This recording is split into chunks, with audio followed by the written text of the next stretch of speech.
So I spent about 6 months sleeping in a tent in my parents' garden. My life was absolute hell, and you know, unfortunately I made life hard for them as well, because it's not ideal having your 50-year-old son sort of turn up and camping in your back garden.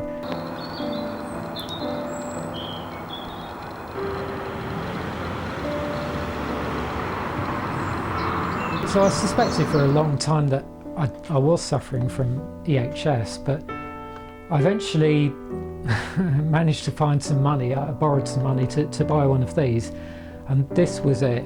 This was it. With this I could measure what it was that was making me feel so ill over there, and yet over here it was not so bad, because the radiation over there was that much higher, but over here it was a bit less. It sort of all started falling into place. Sorry, it's the radiation. It does affect my throat. Well, people who suffered from the symptoms that now we call electromagnetic hypersensitivity is 50 years old. It was found in Russia, it was found in China, and it was found in the American military going back to the 60s as accidental side effects of experimentation with basically microwave weaponry. Through a lot of the early experimentation stages, they found nausea, dizziness, forgetfulness, headaches, vertigo, a lot of the symptoms now that are commonly suffered by people with electromagnetic hypersensitivity, and they found it from exposure to RF back 50 odd years ago. So the condition in terms of the symptoms is pretty old. This is a woman called Jodie.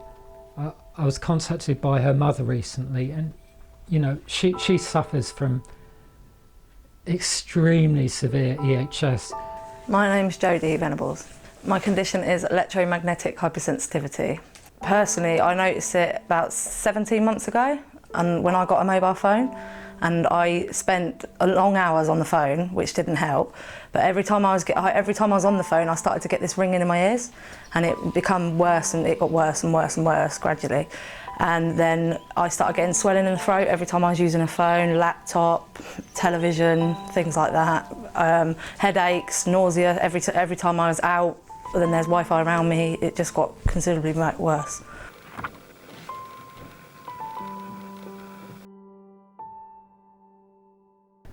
My mobile phone is always switched off. I got rid of my cordless, my decked cordless phone. I haven't got Wi-Fi, I haven't got any of this other rubbish. So why am I getting worse and worse?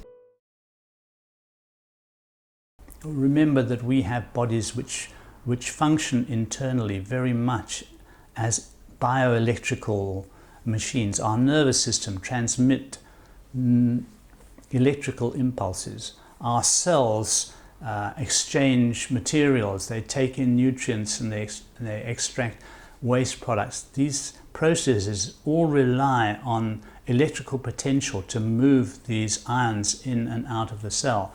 So if you mess around with your body's internal electrical state, all kinds of things can be affected.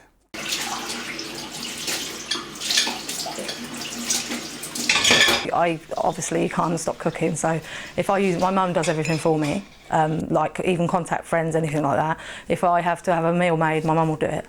I sit in the garden normally if she's cooking or there's anything on. I can't really use it. The last time I used an oven, my arm swelled out. So I knew I got symptoms from that, and I know it's, you know, electrical appliances, anything like that.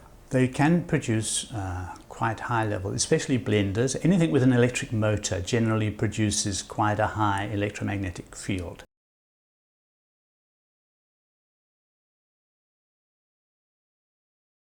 Low frequencies that are used for transmitting electrical power have a very peculiar quality. They don't travel very far, but they will penetrate anything.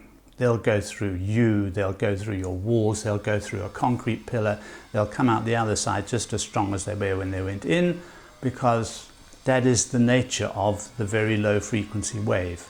This is mylar foil, very cheap. It's the one thing you can buy when you have this that's cheap, so, which is great. This basically bounces it back where it's coming from, which is fair enough really. You know, it's their radiation, they can have it. The black paint is shielding paint, so again that stops microwave and radio frequency radiation from getting through. It's fairly effective. It's not totally effective, but it's fairly good. But it's very expensive. So I had a t-shirt, but that didn't work. That was an anti-static t-shirt, but that didn't really work. I think I'm a bit past that now. I tried a device that you plug into the wall. That didn't help either. That's supposed to take the static away from your body. I have a little stone that I carry around with me. It's supposed to stop like radiation, stuff like that. But no, not that I've noticed. I try to do as little as I can in shops. I do online shopping a lot, simply because I can't tolerate the amount of radiation in these places. I can't go in shops because they've got Wi-Fi in nearly every shop now that I go in. I can't go in supermarkets, hospitals. I've been to A&E loads of times and they've got Wi-Fi everywhere. I mean, if somebody is outside on a mobile phone, I'll feel it, you know, you know, like that. And they can be a huge distance away. When I carry my cell phone, I carry it in a special wallet. Okay, this wallet has 2 compartments, and this material here will prevent the radio waves from going through. It's a metallized cloth. So if I put the cell phone between the 2 layers so that they're both on the outside and the inside of the cell phone, and then I close the flap, the cell phone won't work. GP said that it's not diagnosed in this country, therefore it's not actually an illness. Again, they didn't want to know. A lot of them look so unhealthy and you think, but you're the GP, and yet there you are, obese, or there you are with blatant appearances of ill health and toxins, and you know, and you think, practice what you preach. We're trying to get a fundraise, that's that kind of thing, to fund for my first appointment, because it's quite expensive. It rounds up to like £600 for the first session. Jodie's on the waiting list for private treatment. We could wait a year for the treatment because there's a big waiting list, so that goes to show there are other people with this condition that are waiting to see there are doctors that recognise specialist. And apparently the private treatment minimum payment for the first session is 2 hours, but it's £600 up. A process started to actually produce an EHS opinion by this committee, by a sort of subsection of this committee, I think called 10/559 or some rubbish, some bureaucratic nonsense. But anyway, no, it's great. So there's this process underway. They got in loads of information on EHS from around the world, submissions from various experts. They also had some very good documents provided by UK experts. So we had a superb document on EHS from Dr. Erica Mallory Blythe. Very sadly for us, the counter opinion was supported by, I think, 136 votes for, 110 against, and about, 6 abstentions or something. So this report references 500 relevant studies and is the view of leading experts in the field. It finds no reason to change its opinion that radio frequency exposure cannot be causally linked to symptoms of electromagnetic hypersensitive syndrome.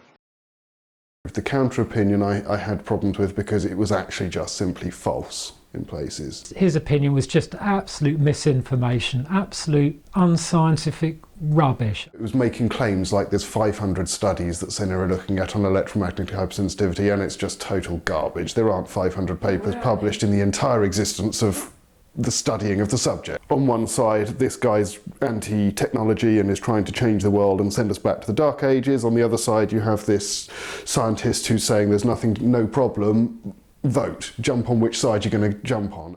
We need to start asserting our basic human rights, not to be tortured, not to be irradiated, not to be made ill, as you can hear I am. Syndrome itself is recognised. What isn't recognised is the fact it's caused by electromagnetic fields.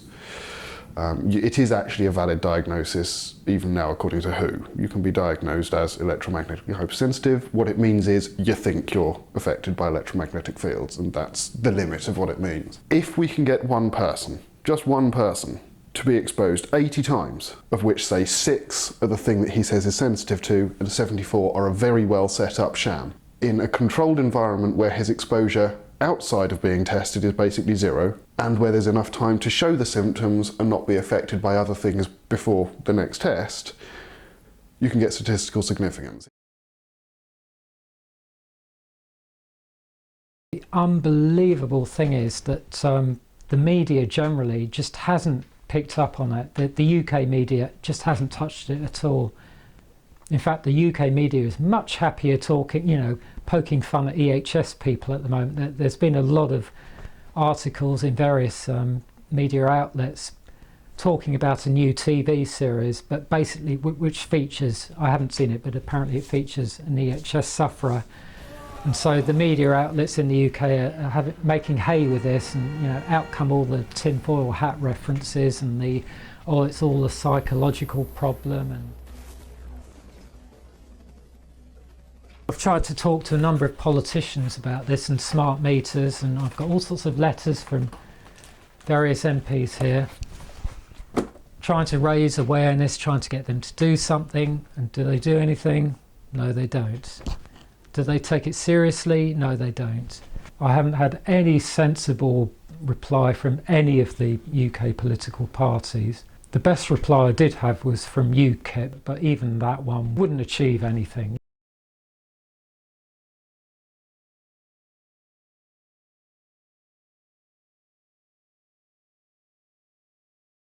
I did write to my local paper and I did actually get a response. And he said about you're not alone in your concerns. He sent a YouTube link, but unfortunately I can't watch it because of how badly affected I am. I've asked a man on a train once, I said to him, I know this is going to sound mad, but I'm electrosensitive. Would you mind either moving from your carriage or turning your computer off? And I won't repeat what he said, but it wasn't very nice. Even buses and trains now, they're all starting to roll out Wi-Fi. I saw Prime Minister's questions the other day. Maria Miller, I think it was, asked a question saying, when's the Prime Minister going to roll out Wi-Fi to the UK's trains and make sure, we're not stuck in the dark ages? And David Cameron said, throwing loads of money at this. By 2017, all these operators will be rolling out Wi-Fi. Well, yeah, great. Superb. The only way you can sensibly get exposures down, particularly in city areas below the levels that people are reacting, is by effectively removing your mobile phone network. Sure, you'd still have it for texts or maybe the occasional voice calls, and you might have to wait 15 minutes to actually connect to a base station because of the queue of people in front of you trying to go through it. From modern person's point of view, this isn't a mobile phone network. It's people who are sensitive at the levels being reported and things like electrical hypersensitivity. Their choice is don't live in a city, ever.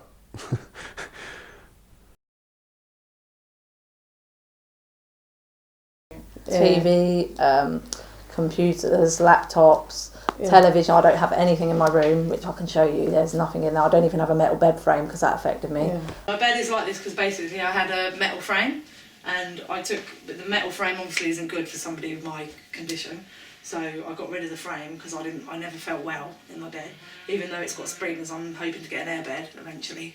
The radiation inside a house comes from all kinds of different sources, and by far the greatest amount of that radiation comes from sources inside their house. So it's digital phones, it's cell phones, it's Wi-Fi's, it's routers. Jodie doesn't miss the TV so much, but she does miss. We usually go to my mum's on a Sunday for dinner, and we used to watch films, but she misses that. So when we go to my mum's on a Sunday now, we have dinner, but we have to play games, board games, and we can't watch crosswords. I'm a human aerial, please tune into what I say. There's radiation all around us, getting stronger day by day. It's making me ill, I get headaches most days. I don't think I've ever been so afraid. The microwave's music should be flushed down the bog. Give me back my sanity, please bring back analogue. Destroying not just us, if only they could see, it's the reason birds are in decline with our humble honeybee. Well, Mr Cameron, it's up to you, our high-browed Prime Minister, to turn down the vaults and take down the masts. Please create lots of Wi-Fi zones from lands so we can have back our lives, then you may get back our votes. It's a bit awkward, isn't it?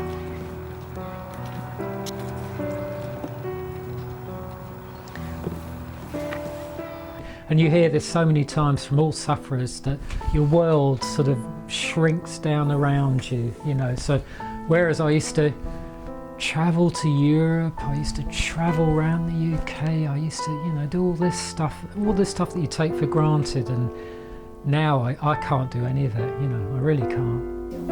Oh, debilitating, upsetting. Oh. Okay, here's one. Disgust. Terrifying in some situations. I suppose it's, I don't know. Pain. Pain is my second word. Pain and lack of ability to do things.